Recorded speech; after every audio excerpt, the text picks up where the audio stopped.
कालीमेला सदर पुसुगुड़ा ग्रामवासी अभियोग अनुଯାयୀ कालीमेलारू पड़ियाकू संजोग करुथिबा एकमात्र रास्ता रे जहाँकि पुसुगुड़ा ठारू किछि दूर खालुआ होई रहितबा बेले ताहाकू समतल करबाकू एक निर्दिष्ट ठिकादार को ठिका दिया जायतिला। ठिकादार काम आरंभ करी खालुआ रास्ता को समतल करी ऊपर मेटाल एवं डस्ट देइथिबा बेले पिचु पकाई नथिबा जणा पड़िथिला।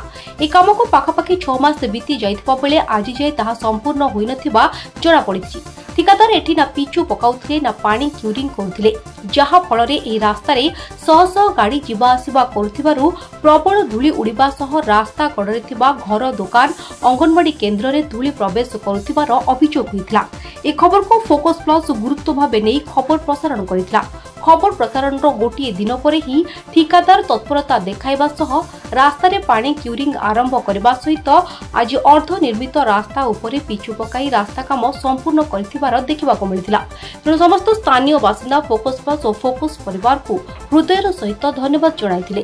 फोकस प्लस रो महाप्रभाव दर्शक बंधु किछि दिन तळे देखिथिबे आपण फोकस प्लस रे एक खबर प्रसारण हेतला कि मालकानगिरी जिला कालीमेला ब्लॉक कालीमेला ठारू पड़िया संजोग करथुवा मुख्य रास्ता जहा कि अर्ध निर्मित अवस्था रे पड़ी रहितला, जहाद्वारा कि एठारे शह शह गाड़ी बास प्रतिदिन जीवा आसवा हवा द्वारा एठारे जो धूली एवं मेटाल पड़ी रहितला ताहा द्वारा लोक माने बहुत असुविधार सम्मुखीन होउथले एवं धूली घरे परिवार अभियोग हेतला।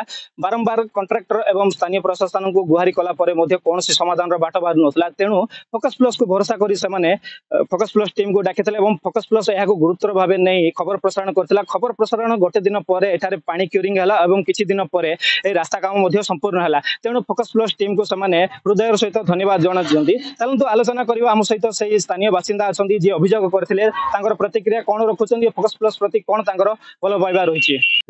प्रशांत कुमार द्विवेदी कालीमेला स्थित आम पुसुगुड़ा पाखे बास करछु। ये जो रोड एठी तैयारी हिची एटा दीर्घ 6 मास रु आगु सेमती कच्चा रोड बा धूली जोते होतला। हमें बारंबार कंप्लेन देइथिलु। कंप्लेन देवा परे फोकस प्लस को मध्ये हमें कंप्लेन देलु। सी तांकर साहाय्य रे एठी कामटा त्वरित ही एबे संपूर्ण संपूर्ण होईची। तेणु फोकस प्लस को हम हृदय हमें अशेष धन्यवाद दउ। हमें कालीमेला पंचायत रो पुसुगुड़ा गाँव बासिंदा हमें बहुत रास्ता समस्या भोगुली। बहुत खंडिया खाबर अवस्था हमें बास करूली। घर द्वार सब नष्ट हो जाता, लोक भी बहुत असुविधा पड़ूला, देह खराब हो जाता। जाऊ आम फोकस प्लस चैनल को जनइला से आसिक कंट्राक्टर मान सागे जोगाजोग करम से रास्तार समाधान आम से फोकस प्लस चैनल को धन्यवाद जनाऊँ। कालीमेला पंचायत नियरेस्ट विलेज पुसुगुड़ा बहुत दिन 8 मास जो आम रास्ताटा असुविधार सम्मुखीन होइथिलु। बारंबार कंट्राक्टर कहवा सत्त्वे जाऊ से आमर रास्ताटा कंट्राक्टर संपूर्ण तार कामटा परिपूर्ण करिछि। सेतिबाई फोकस प्लस ओडिशा को भी धन्यवाद एवं कंट्राक्टर भी धन्यवाद। वर्तमान रास्ताटा संपूर्ण होइछि। मुझे प्रशांत कुमार राउत है पुसुगुड़ा रो कहूँ कालीमेला। एटा पड़िया रु कालीमेला मेन रोड। ये रोड दीर्घ दिन है 6 मास असुविधा थिला। माने कच्चा रास्ता रहितला। जा कंट्राक्टर रिलेट करला तापर हम कहला जो फोकस प्लस टीवी से माने आसिले समझ तांको लोक आसी कहबारु आ जाऊ कार्यटा सुखर हेला एमाने करिदेले।